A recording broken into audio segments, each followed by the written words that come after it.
রাত পোহালেই বামেদের ব্রিগেড সমাবেশ। এবারের আয়োজক দলের শ্রমিক, কৃষক, ক্ষেতমজুর সংগঠন। আগামীকাল রোববার ব্রিগেড সমাবেশের প্রস্তুতির ব্যস্ততা এখন তুঙ্গে।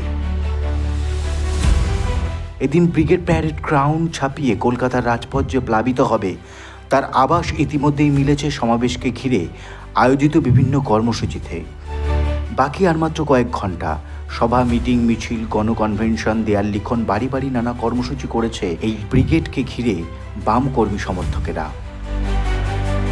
কলকাতা সহ উত্তর থেকে দক্ষিণ সর্বত্র সিআইটিইউ, কৃষক সভা, ক্ষেতমজুর ইউনিয়ন, বস্তি উন্নয়ন সমিতির ডাকে এই সমাবেশ।